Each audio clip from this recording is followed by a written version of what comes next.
Language is a window into social relations. I'll begin with a puzzle in language. This one is taken from the movie Fargo, from a scene early in the movie in which a kidnapper has a hostage tied up in the back seat of the car and inconveniently is pulled over by the police because he's missing his plates. The police officer asks him to show his driver's license. He proffers his wallet with the license showing and a $50 bill extending ever so slightly.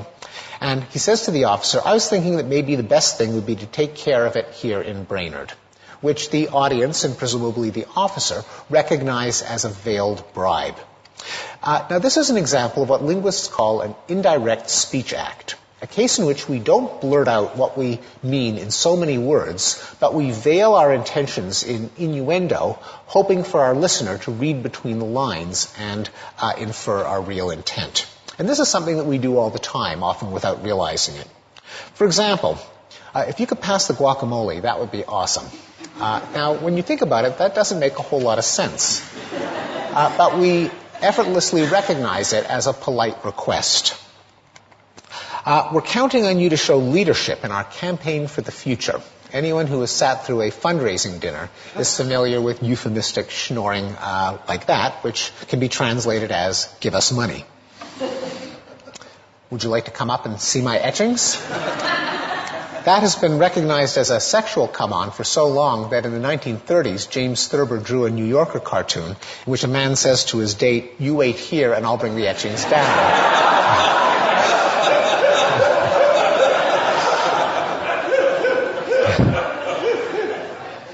Then there's a nice story you got there. It would be a real shame if something happened to it, which any viewer of The Sopranos can recognize as a veiled threat. So the puzzle is, why are bribes, requests, seductions, solicitations, and threats so often veiled when both parties presumably know exactly what they mean? Language has to do two things. It's got to convey some content, such as a bribe, a command, or a proposition. At the same time, it's got to negotiate a relationship type. The solution is to use language at two levels. The speaker uses the literal form to signal the safest relationship to the listener, while counting on the listener to read between the lines to entertain a proposition that might be incompatible with that relationship. And politeness is a simple example. What's going on with, "if you could pass the guacamole, that would be awesome"? I think everyone would agree that it's a bit of an overstatement. And also, it's not clear why you should be pondering counterfactual worlds right there and then at the dinner table.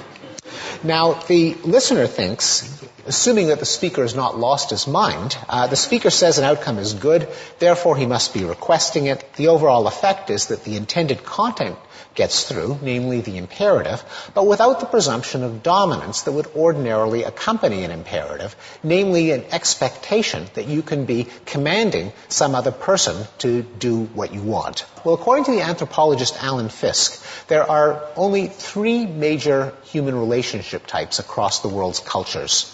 Each prescribes a distinct way of distributing resources, each has a distinct evolutionary basis, and each applies most naturally to certain people, but can be extended through negotiation to others, and that's where language comes in.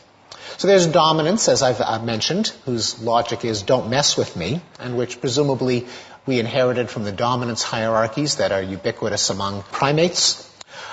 Very different from that is communality, the ethos share and share alike, which evolved by a different route, namely kin selection and mutualism, and therefore is extended by default to kin, to spouses, and among close friends. Finally, there's reciprocity. You scratch my back, I'll scratch yours, which pertains to the business-like tit-for-tat exchanges of goods and services that characterizes reciprocal altruism. Now, behavior that's acceptable in one relationship type can be anomalous in another. For example, at a drinks party, you might go over to your husband or wife or boyfriend or girlfriend and help yourself to a prawn off their plate. But you wouldn't go up to your boss and help yourself to a prawn off his plate, because what you can get away with in a communality relationship, you can't get away with in a dominance relationship. Likewise, at the end of a dinner party, if you pulled out your wallet and offered to pay the host for the dinner, that would not be perceived as fair, that would be perceived as crass, because of the clash between reciprocity, which is what would be appropriate, say, at a restaurant, and communality, which is what we deem appropriate among friends. Now, those are cases where everyone knows what's appropriate, but in cases where the two sides aren't sure that they're on the same wavelength, a divergent understanding can lead to an unpleasant emotion, the one that we call awkwardness. For example, there can be awkward moments in a workplace when an employee doesn't know, or a student doesn't know whether to address a supervisor by their first name or to invite them out after work for a beer because of the ambiguity as to whether their relationship is governed by dominance or friendship. It's a well-known bit of wisdom that good friends should not engage in a major business transaction, like one of them selling his car to the other. The very act of negotiating a price can put a strain on the friendship because what's appropriate in a reciprocity relationship is not appropriate in a communality relationship. The contrast between dominance and sex, as when a supervisor solicits sex from an employee, defines the battleground of sexual harassment. And even the two kinds of communal relationship of friendship and sex give rise to the anxieties of dating. Well, one remaining problem, which is why we resort to indirectness even when there is no real uncertainty. For example, when the listener knows the speaker's intent. People aren't naive, and it's hard to believe that any grown woman could be fooled by the line about the etchings. Nonetheless, there is something that is more comfortable about asking to see etchings than asking for sex. So what is going on there? The deniability is not really plausible. Why should an obvious innuendo still feel more comfortable than a direct overture that is in some sense on the record? To illustrate the problem with a scene from the romantic comedy When Harry Met Sally, where in an early scene of the movie, Harry makes a remark that Sally interprets as sexual, and she accuses him of, "You're coming on to me." So he says, "Well, what do you want me to do about it?" "I take it back, okay? I take it back." She says, "You can't take it back." "Why not?" "Because it's already out there." He says, "Oh, geez, what are we supposed to do? Call the cops?" It's already out there. Well, what is the psychological status of an overture that we feel to be out there or on the record that makes it feel so much more awkward than a veiled overture that's conveyed indirectly? And I think a key to this paradox is a concept that economists and logicians call mutual knowledge, which they distinguish from individual knowledge. In individual knowledge, A knows X and B knows X. In mutual knowledge, A knows X, B knows X, A knows that B knows X, B knows that A knows X, A knows that B knows that A knows X, ad infinitum. And this is a difference that has profound consequences. For example, why is freedom of assembly enshrined as a fundamental right in a democracy? And why are political revolutions often triggered when a crowd gathers in a public square to challenge the president in his palace? Well, it's because when people were at home, everyone knew that they loathed the dictator, but no one knew that other people knew that they knew. Once you assemble in a place where everyone can see everyone else, everyone knows that everyone else knows that everyone else knows that the dictator is loathed, and that gives them the collective power to challenge the authority of the dictator, who otherwise could pick off dissenters one at a time. Another example is that The Emperor's New Clothes is a story about mutual knowledge.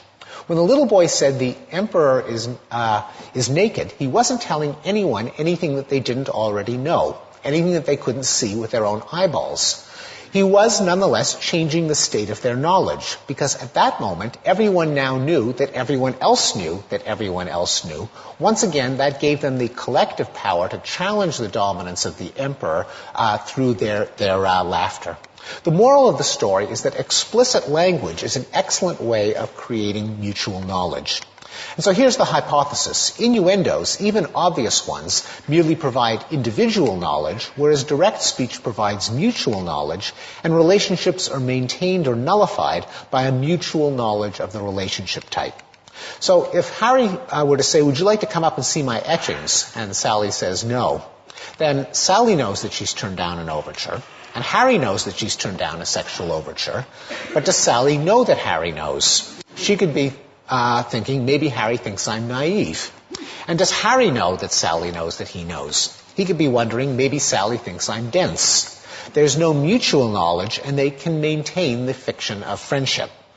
Whereas if Harry were to say, would you like to come up and have sex? And Sally turns him down. Now Harry knows that Sally knows that Harry knows that Sally knows. They cannot maintain the fiction of a friendship. And I think this is the basis for our intuition that with overt language, you can't take it back. It's out there.